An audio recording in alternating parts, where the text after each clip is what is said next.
Hello friends and welcome to PDGA Europe Talks. This is the second interview for the upcoming PDGA Europe Board of Director elections that will happen during the whole month of July. And we have with us Bogi Bjarnason from Iceland. Bogi, welcome. Thank you, Calixto. Pleasure being here. Bogi, you are already a part of the Board of Directors. Could you please tell us a bit, for those that don't know you, a bit about your disc golf background, where do you come from, and what's your role in the Icelandic community? All right, so my name is Bogi Bjarnason. I live in Reykjavik, Iceland. Most of the time, travel a lot, just got back from Portugal. Been on the board 3 years, been directing the fund. What's the name of the fund again? Which I should know. Development Grant Fund. The Development Grant Fund. I've been playing 11 years. Started very late. My background in the last multiple years has been mainly international. Back here, I want to say my biggest impact is getting is kind of mentoring a professional, not maybe from my abilities, but getting the sponsorships. And without me, there would not be any sponsored players here and no touring pros, and that has a huge impact. And then much of my impact has been through my writing and different functions. If an international pro wants to come here and do clinics, they will typically reach out to me, and I will host that. So not much of my work is I don't really start much local anymore, but I continue on past work. And I want to say I'm the guy that you go to if you need something, not only an idea, but you need to have an idea and then take it through the whole process and finish it and hand it over. So you have quite a complete background. What are the topics that you feel that you can contribute the most if you get elected to the PDGA Europe Board of Directors? Well, mostly just continuing the work with the fund. I'm going to start getting into more and more writing, but that is maybe aside from the board work. Then just showing up and being present.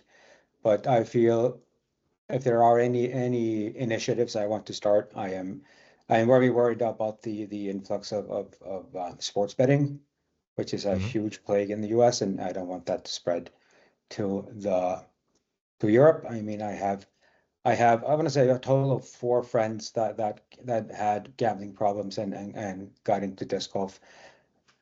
And I don't want these people watching the Pro Tour being reminded and going back to their old vices. Yeah. Okay. And then another concern that I have, I mean, this was I was in Portugal at the Alojacere Open, and that was my 4th trip of the year. And the problem that I encounter every time I go to a different country, maybe less of a problem in the Nordics, but when I go to Southern Europe and to England, the registration process is different. You're using different apps. You're having to pay through different means. You're getting your prize money through different means, and it all adds up to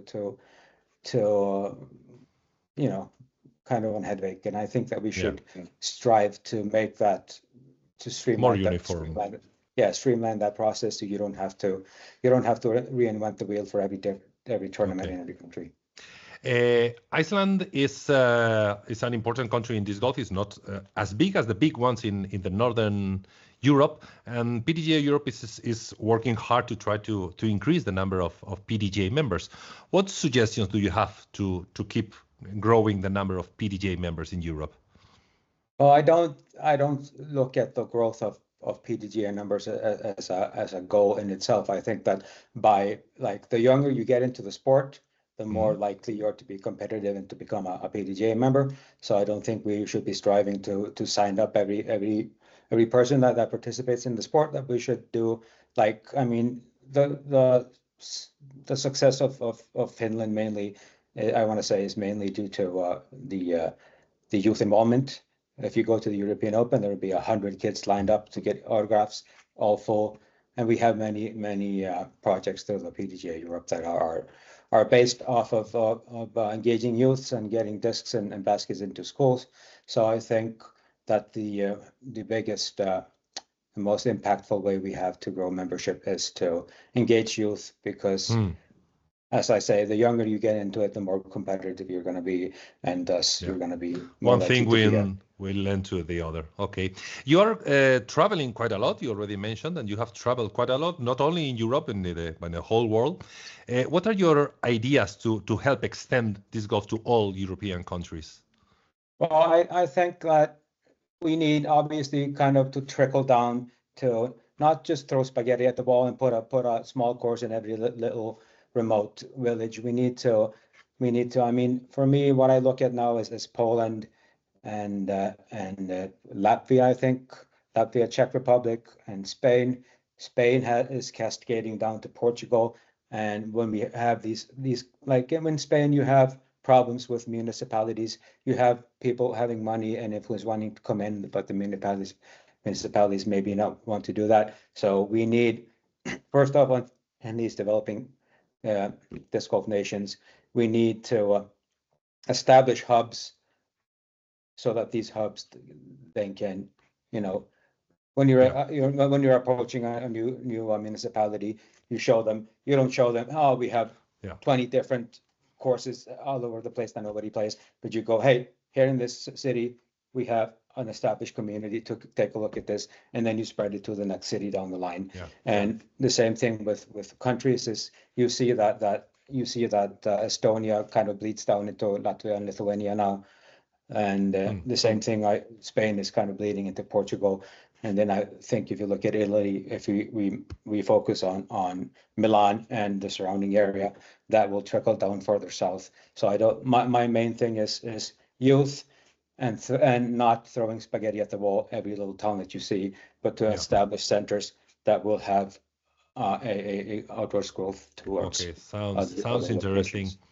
This international part of PDGA Europe, we also have, of course, the relationship between PDGA Europe and PDGA Global.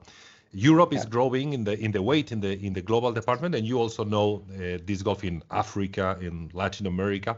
How do you envision the relationship between PDGA Europe and PDGA as a whole?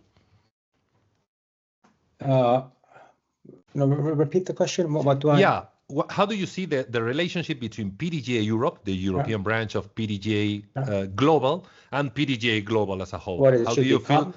How should it become? How should be the center of gravity of this relationship? The growing. I mean, we should strive towards more independence.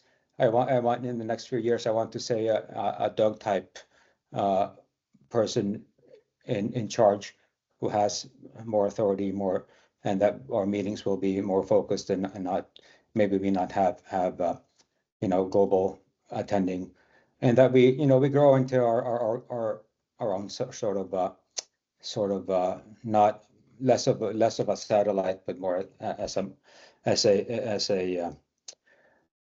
a more independent arm of the organization. Okay. And not only in PDGA Europe, but in talking about disc golf in general, how do you envision the future of disc golf in Europe in, say, 5 years? How do you see the growth of disc golf as a whole in Europe in 5 years' time?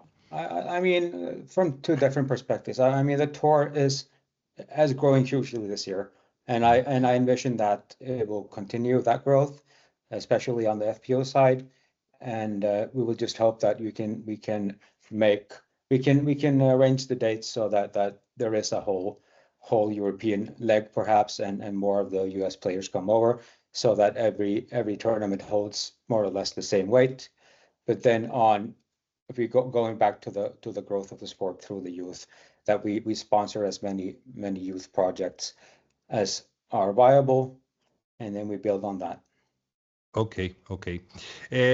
Coming back to the elections, what unique knowledge and skills do you bring, and how would this benefit the PDGA Europe board of directors? Which skills have you in your professional background that could benefit PDGA Europe from?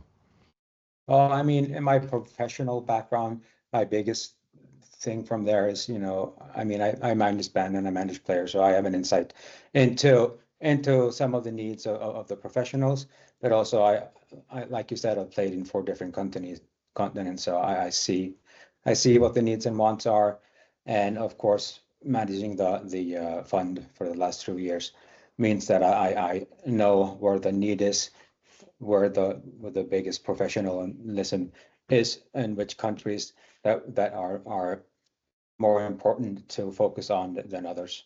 Okay. We have covered quite a lot of ground, but I'm not sure if there is something else that you would like to discuss that we haven't talked about. Not really, not out of the top of my head. I just came back and I've been really busy in Portugal and catching up with work, because there's only 5 weeks to Worlds, and gotta make some moolah. It's gonna be historic. Yeah. Yeah, it's gonna be sick for sure. We will meet in and Finland. And then Åland after that.